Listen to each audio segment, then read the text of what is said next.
students, welcome to your Parable 3 analysis video for the Joy Luck Club.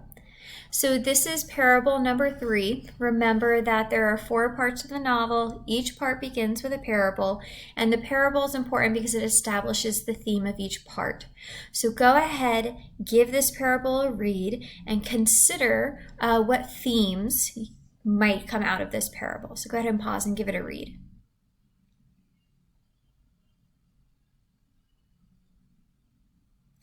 All right, so now that you've read the parable, some themes you might have noticed are 1, hidden truths in what seems like irrational superstitions. Another theme is children ignoring the wisdom of their parents.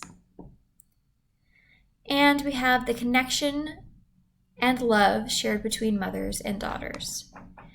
And so through this third parable, what theme does Amy Tan establish for part 3? That's what you're going to answer with your analysis paragraph. And so the process should feel a little easier at this point because you've done it twice. This parable is probably the most difficult to kind of interpret out of the 4. So if you have a little trouble with this one, you're not alone. This is definitely the most difficult, but you can definitely still get it. So what you want to do is consider which one of these themes you're most kind of attracted to writing on. And then you're going to select one of these lit devices. So we only have 6 this time, but you can choose symbolism, allusion, dialogue, idiom, syntax, and juxtaposition. And so we have the definitions of what that means. We also have the purpose to help you with your analysis. And so using these devices, you'll choose one and you'll explain what kind of is occurring in the parable, what is being emphasized, what device you'll use to prove that emphasis, and what part of the parable you'll specifically focus on, and you can do that through quotation or paraphrasing.